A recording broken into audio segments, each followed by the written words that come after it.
पिछले 500 साल मुगलों ने राज किया, 200 साल अंग्रेजों ने राज किया।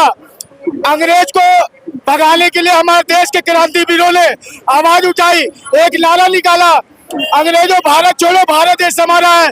किसी ने आज तक ये नहीं बोला कि मुगल भारत छोड़ो, भारत हमारा है। और मैं बांग्लादेशियों को, बांग्लादेशी मूल्य है उनको मैं समझा देना चाहता हूँ, अवगत करा देना चाहता हूँ हिंदू होने के नाते कि आप लोग सुधर जाओ, होश में आ जाओ, नहीं तो आने वाले समय में तुम्हारा पतन निश्चिंत है।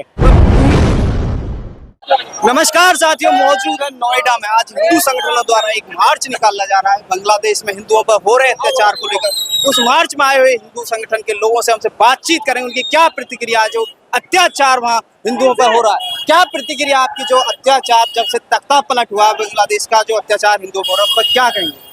मेरा सरकार से यही निवेदन है कि वहाँ जो अत्याचार हिंदुओं पे हो रहा है जल्दी जल्दी उसकी जांच करवाई जाए उच्चायुक्त के द्वारा वहाँ के।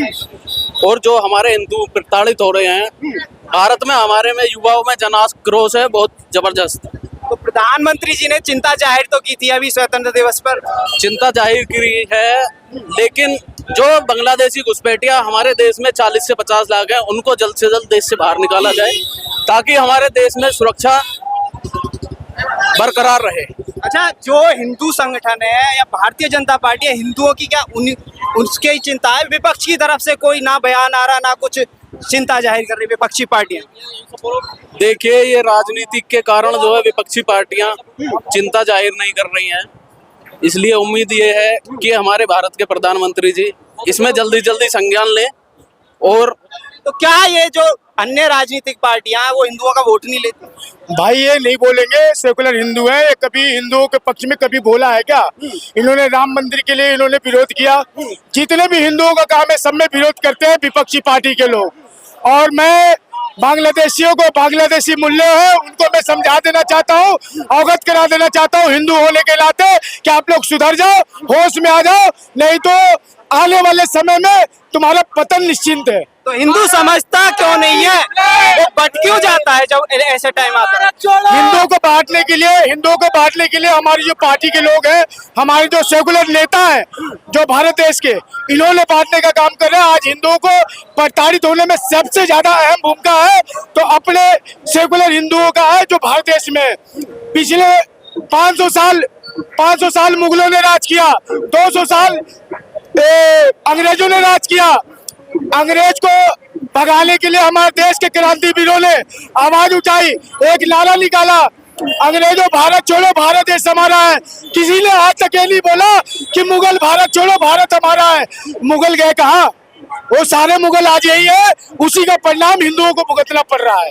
अच्छा, जब अभी सत्ता पलट जब हुआ था तो एक पार्टी नेता, कांग्रेस के नेता, उनके ऐसे ऐसे बयान आ रहे थे कि भारत में भी ऐसा हो सकता है, भारत से भी भागना पड़ सकता है। क्या लगता है इतना कमजोर है भारत का लोकतंत्र? भाई हमारा भारत का लोकतंत्र बहुत मजबूत है, लेकिन हमारे यहाँ के सेकुलर हिंदू जो है, कांग्रेसियों ने 70 साल से देश को लूटने का काम किया है। इन लोगों ने हमारे लोकतंत्र को पीछे करने में पूरा अहम भूमिका निभा रहे हैं। मोदी जी को पीछे करने में पूरा अहम भूमिका निभा रहे हैं। विपक्ष को एक चीज पता है, क्योंकि भारत का हिंदू संगठित हो चुका है, इसलिए वो जातिगत जनगणना की बात कर रहे हैं कि हिंदू जाति में बटेगा, हिंदू कमजोर होगा तो वो अपने एजेंडे में कामयाब होंगे। और आज आप देख रहे हो विपक्ष इसीलिए जातिगत जनगणना चाहता है। और आज आप देख रहे हो कि नोएडा जैसे महानगर में इतना हिंदू समाज जो आया हुआ है, वो हिंदुओं की जागृति और भारत का लोकतंत्र भी मजबूत है और हिंदू समाज भी मजबूत है। अब हिंदू टूटेगा नहीं, ना बिखरेगा।